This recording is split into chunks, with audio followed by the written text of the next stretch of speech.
Welcome to Choice Classic Radio, where we bring to you the greatest old-time radio shows. Like us on Facebook, subscribe to us on YouTube, and thank you for donating at choiceclassicradio.com.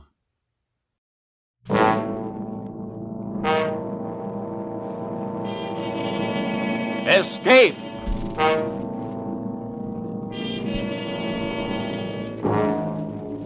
You are located on a remote plantation in the crawling Amazon jungle, and an immense army of ravenous ants is closing in on you, swarming in to eat you alive. A deadly black army from which there is no escape.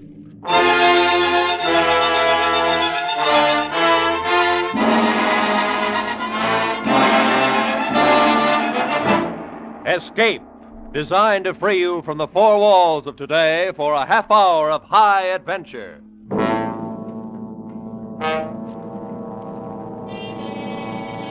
Tonight, at the request of many of our listeners, we bring you a repeat performance of one of the most gripping escape stories.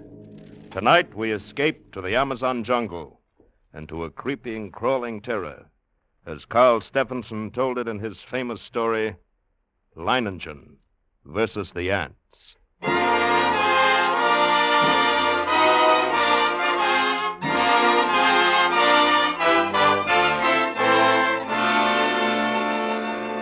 I first met Leiningen while performing my duty as district commissioner. As my boat neared his plantation landing, I saw him upon the riverbank regarding me with mild interest. A great hulk of a man with bristling gray hair, bulky nose, and pale eyes. His entire appearance somehow suggested an aging and shabby eagle. He escorted me to the terrace and had drinks brought. I came quickly to the point of my visit and issued my warning. Leiningen puffed placidly at a huge cigar and listened as I said, "And unless they alter their course, and there's no reason why they should, they'll reach your plantation in 2 days at the latest." Uh-huh. Well, Commissioner, it was decent of you paddling all this way just to give me the tip. But a herd of crocodiles couldn't drive me from this plantation of mine. No, you do not understand at all. These aren't creatures you can fight. They're an elemental force, a gigantic catastrophe. 10 miles long, 2 miles wide. Ants, nothing but ants. And each one as big as your thumb. Unless you clear out at once, there'll be nothing left of you but a skeleton picked as clean as your own plantation will be. I'm not an old woman, Commissioner. I'm not going to make a run for it just because trouble's on the way. But it isn't just trouble. And don't think I'm the kind of fathead who tries to beat off lightning with my fists, either.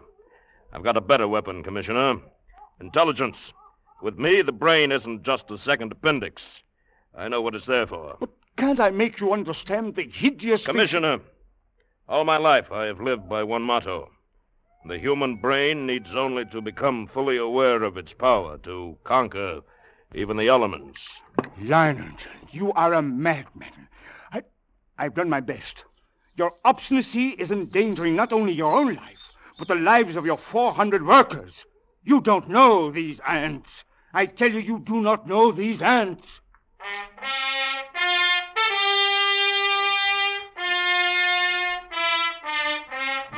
Leiningen merely sat there, puffing at his cigar and regarding me with a sardonic grin, and I knew it was hopeless. As I boarded my launch and cast off, I turned to look once more at this madman who calmly intended to defy one of the world's greatest scourges. I felt a sudden resentment toward him, yet with it was something else. I had never met a man like that, and I could not help wondering... I stood on the bank of the what... river watching the commissioner's launch until it rounded a bend and was lost to sight. There was a strange look in the commissioner's eyes as he stood on the deck staring back at me. Clearly, he thought me insane. Well, he would not have been the first to think so. But I, Leiningen, knew my own powers. I was sure of myself. I knew that intelligence directed aright always makes man the master of his fate. That night, I called my 400 Indian workers together in the front of the plantation house. I saw their faces go ashen with terror as I told them the ants were coming. Watched them as they milled around muttering. I said nothing more to them. Finally, one of the men stepped forward. Bloss, the foreman. We have worked hard here for these 3 years, all of us. We have built the finest plantation in this district. We all share in it. It has been a home for all of us and our families. Now the ants come. So? Those ditches we dug last year, the pipe we put in the ground, that was for the ants? That was for the ants. If we moved our families across the river, the ants could not reach them? That's right. And you? The ants are mighty. We know what they can do. All of us think that you are more mighty. We will stay with you and fight against the ants. I knew that the men would give me that answer.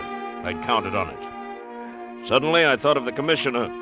I'd wondered what he would say at such unquestioning confidence. Would he still think I was insane? Oh, that night. At least I knew he was not Leiningen soon out forget. of my mind. One man who calmly evaluated his chances against a deadly menace, coolly decided he could win, and was willing to stake his life on it, to risk a horrible death for it. It was terrifying, and yet it was fascinating. When dawn came, I sent for my assistant. Together we went to the huge map on the district which hung from a wall of my office. What was the last reported position of the ants? Up here, about 70 miles above this fork in the river. Traveling southeast. Yes. Directly toward Leiningen. Toward whom, sir? That plantation at the bend in the river belongs to a man named Leiningen. Oh. When would you say the ants will reach there? I don't know. I imagine about tomorrow noon. Tomorrow noon. Still time. Still time? What do you mean? Huh? Oh, nothing. Never mind.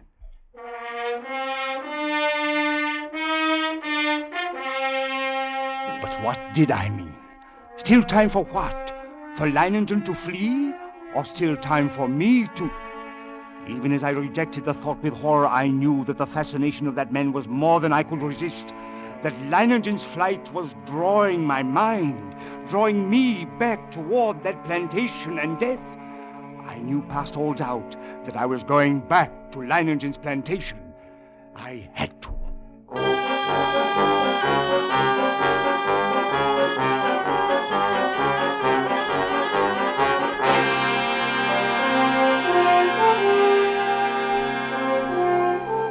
It was 10 o'clock in the morning when I rounded the bend and saw Leiningen's plantation before me.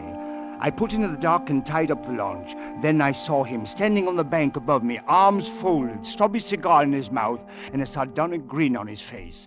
I made my way up to him. Back for another warning, Commissioner? No. Back to stay a while? Yes. Nah, You don't seem very surprised. I'm not. You expected me? I thought you'd be back. Come along, we'll get some horses. You'll want to ride around the plantation, take a look at the defenses I've rigged up. Yes, I will want to see the defenses. And the ants. We'll be getting a glimpse of them before long, I should think. Yes, and the ants. Come along, then.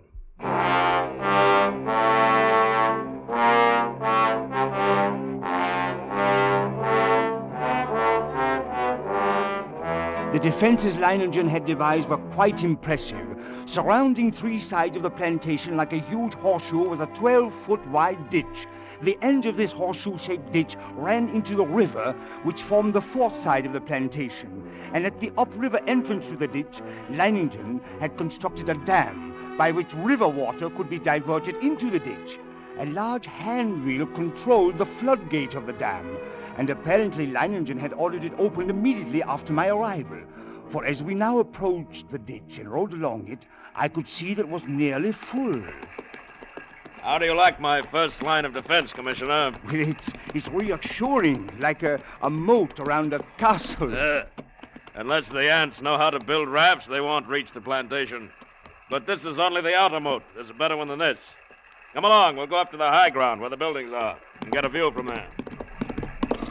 Leiningen. What? I didn't see any women or children around the plantation, or any animals. Yes, that's right. Move them across the river. I might have known. What? Nothing. Here we are. There, you see the ditch?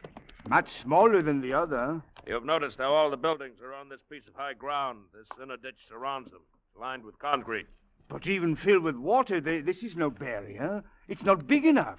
Why, if the ants get this far, They'll get no farther. This ditch wasn't built for water, Commissioner. You see the pipes leading into it? See those storage tanks up on the hill there? Petrol. We can throw up a wall of flame. They won't like that. Well, I hope you are right. Leiningen, look! Huh? Over the edge of the jungle, all those animals. Yes. Running like the wind. Everything from jaguars to monkeys. Good heavens. Remember, they don't have any ditches. But can they escape? They'll be all right as long as they don't get caught between the river and the ants. They can outrun the crawlers. But if they get trapped, it's either the ants or the crocodiles. Ooh. Look! Look, Commissioner! Look, over there on the horizon. There are your ants. Look at them.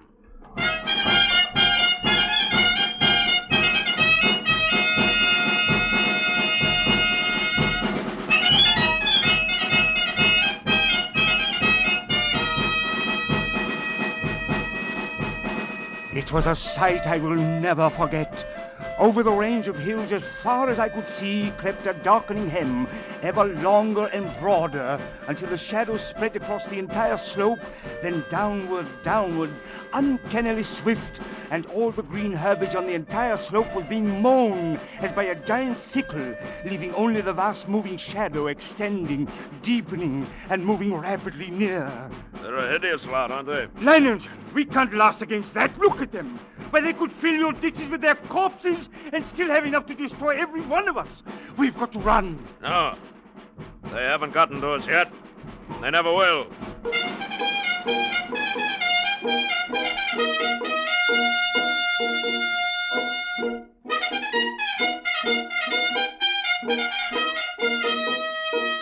The hostile army was approaching in perfect formation.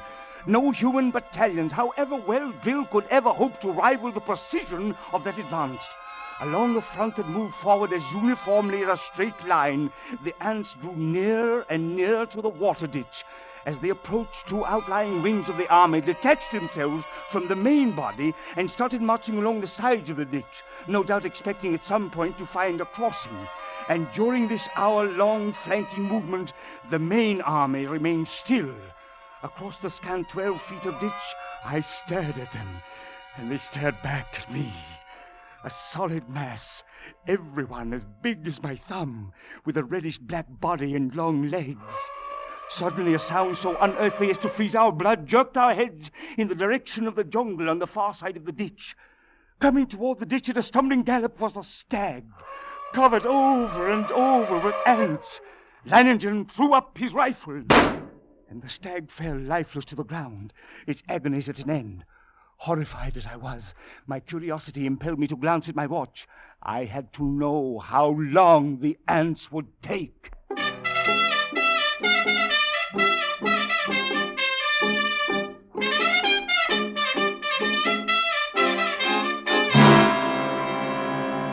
After 6 minutes, only the white, polished bones of the stag remained.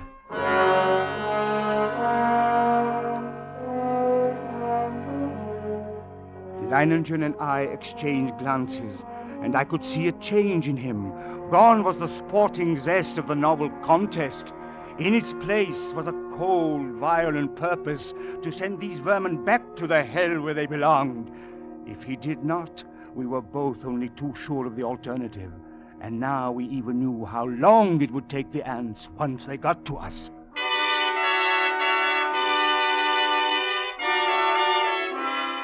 Around 4 in the afternoon, the ant scouts having found no crossing, there was a stirring among the main army. And then an immense flood of ants, a glimmering black cataract, about 100 yards in width, commenced pouring down the far slope of the ditch. Thousands drowned instantly, but the rest began using the bodies as bridges.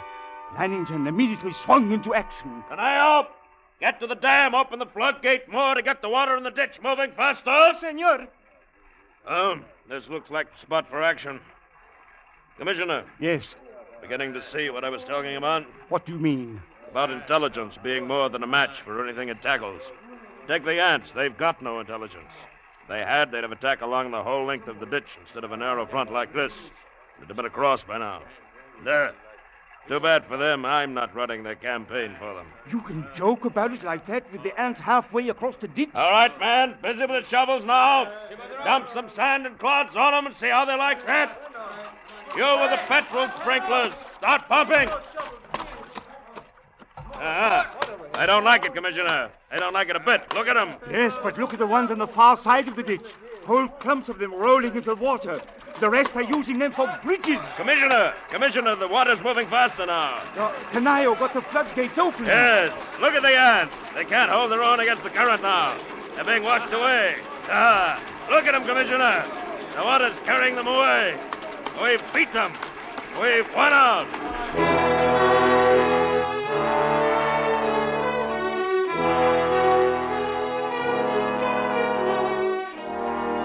It was true. Leiningen had won at least the opening round. The floodgates were left open to forestall any night crossing. I suppose I hoped that the ants would go on, pass us by. But when dawn came, the dark blanket was still there, motionless, across the ditch. Then we noticed a feverish activity on the other side of the plantation. Here a grove of tamarind trees lined the far end of the ditch, and every tree swarmed with the crawling insects. But instead of eating the leaves, they were merely gnawing through the stems so that a thick green shower fell steadily to the ground. Well, it looks as if it's feeding time for our friends, eh? Yes. Blas. Senor? Have all the petrol pumps brought here and get everyone over here except the lookouts on the other side and then pass out the shovels. Yes, senor. Looks like I underestimated them when I said they didn't have intelligence. What do you mean?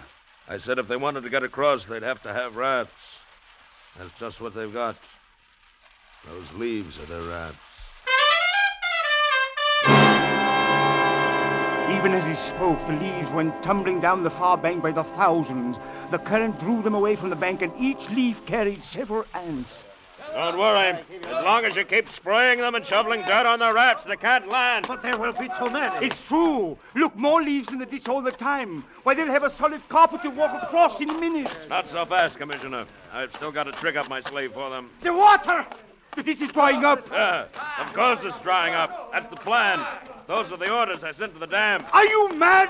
As soon as it's empty, what's to prevent the ants? Look, the water's way down. It's almost dry. They'll be able to crawl across the bottom. They'll not make it if the man at the dam carries out his orders. He should have opened the gates again by now. To flood the ants? Right. But what a chance to take. If anything should happen. Commissioner, here it comes. Here comes the water. Now we'll give the crawlers the ditch a good ride. Out into the river. Look at them. Look at them go.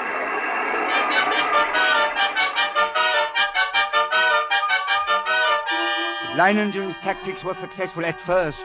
The violent flow of water at the original depth raced through the ditch, overwhelming leaves and ants and sweeping them along. 3 times the ditch was emptied, 3 times the ants raced across its bottom, and 3 times the rushing water, arriving just in time, carried them away. But the 4th time, as the water lowered nearly to the bottom of the ditch, we waited in vain for the rushing waters, and then... Senor! What's the matter? What's gone wrong at the dam? The ants. Just as the man at the dam lowered the water almost to the bottom, the ants attacked. Before he could open the floodgate, he was almost surrounded. The ants ran, and he ran after them. They are across the ditch. Leiningen stood motionless, absorbing the news of his defeat without a word. Then, simply, he raised his pistol and fired 3 shots into the air. The prearranged signal for all men to retreat instantly to the second line of defense, the concrete ditches more than a mile from the point of invasion.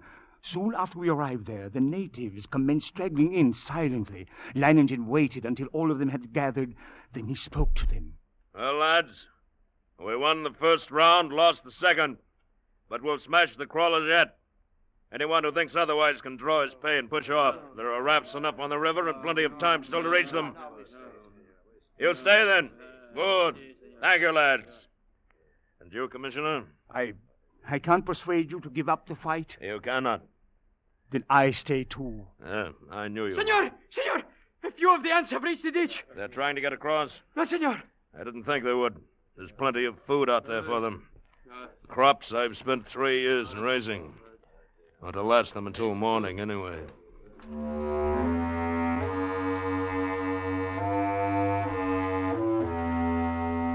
Yes, we were safe for the moment. But the next morning, the black swarm was solid around us, and their shock troops were hard at work. They were dropping shreds of bark and twigs and leaves into the petrol-filled ditches, forming a floating bridge across the surface of the liquid. Leiningen stood silently watching this operation, and I could see a grudging admiration on his face. Then, after several hours, the attack came.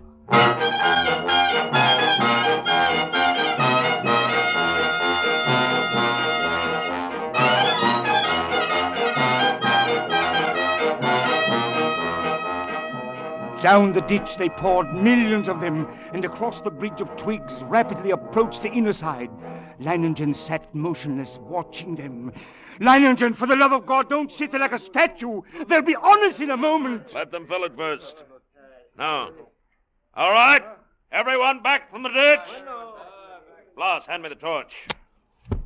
Now we'll see how our friends like a little heat around them. The flames from the ditch shot up into the air, devouring ants by the millions. But as they returned to the assault time after time, a slow, sickening horror crept into my mind. I looked quickly at Leiningen, then at the petrol tanks. He read my gaze and nodded slowly. That's right, Commissioner. We could hold them off forever if our supply of petrol was unlimited, but it isn't.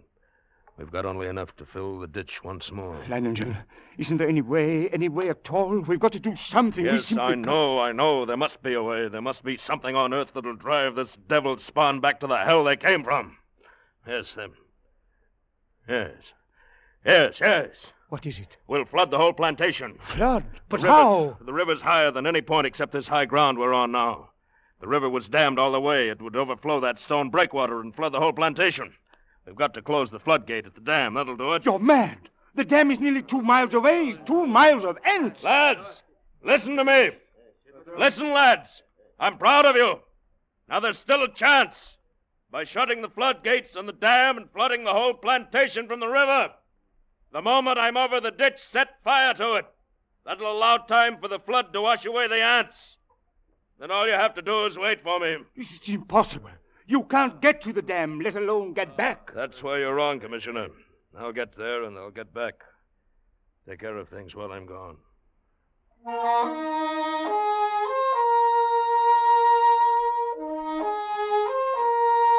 I watched him as he calmly pulled on high leather boots, drew gauntlets over his hands, and stuffed the spaces between breeches and boots, gauntlets and arms with petrol-soaked rags.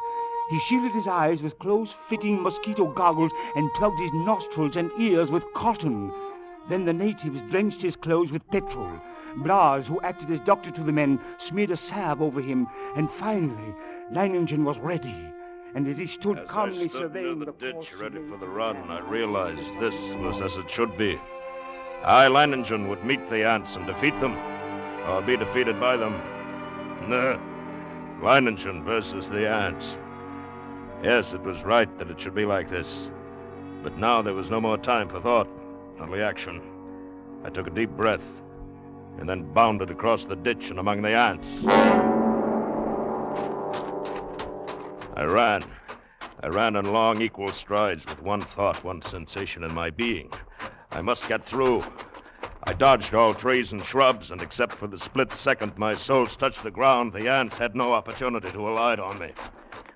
I ran on. I was halfway to the dam before I felt ants under my clothes and a few on my face. I struck at them mechanically, scarcely conscious of their bites, and the dam drew toward me slowly. The distance grew less and less. Finally, only 100 yards away. Then 50. Then I was there. I gripped the ant-covered wheel, but hardly had I seized it when a horde of ants flowed over my hands and arms. I strained, and slowly the wheel turned. It turned more, and the floodgate was swinging slowly shut. And then it was shut. The water was rising behind the breakwater. Closer to the top. Closer. And then it was spilling over. The flooding of the plantation had begun. I let go of the wheel. And for the first time, I realized I was coated from head to foot with the fiends. Tongues of fire stabbed at me as they bit into my flesh. I almost lost my head with the pain as I ran, knocking ants from my body, brushing them from my bloody face. And then one bit me just below the rim of my goggles. I managed to tear it away. But the agony of the bite and its venom drilled into the eye nerves. I saw now through circles of fire into a milky mist. I was almost blinded. But I knew that if I tripped and fell... I ran on, my heart pounding as if it would burst, blood roaring in my ears, a giant's fist battering my lungs. And then I could see dimly that wall of flame at the ditch, but it was too far away. I could not last half that distance. I stumbled. I fell. Felt myself being swarmed over, devoured. I tried to rise. A great weight.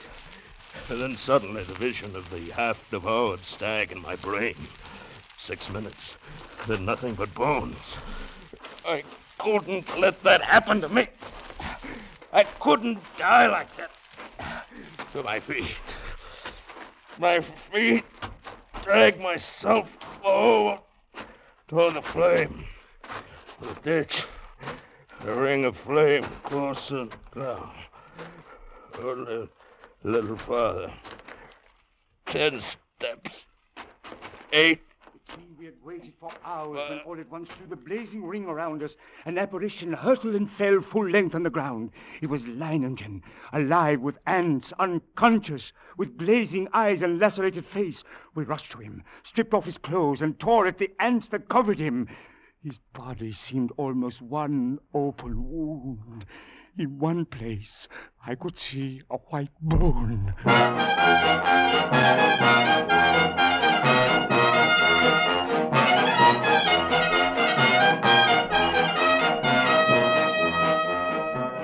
Later, as the curtain of flame lowered, I looked out where that blanket of ant had been and saw only a vast expanse of water covering the entire plantation and working its way to within a few feet of the concrete ditch. The ants were gone, drowned, and Leiningen had won.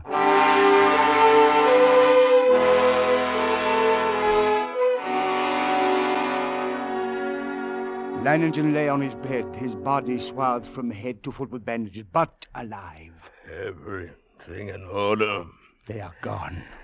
I told you I'd come back, even if I am a bit streamlined. He grinned and shut his eyes. He slept.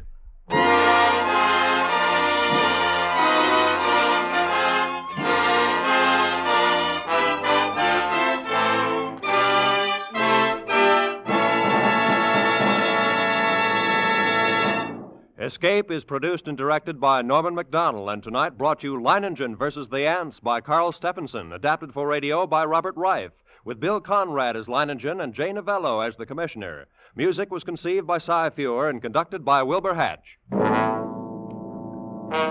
Next week.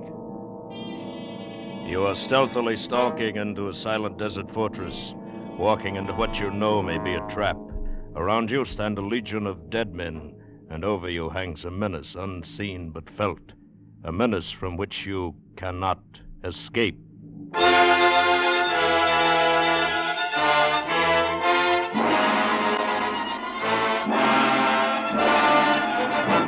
Next week, we escape with Percival Wren's immortal story, Beau Geste. Good night, then, until this same time next week, when once again we offer you Escape. This is CBS, the Columbia Broadcasting System.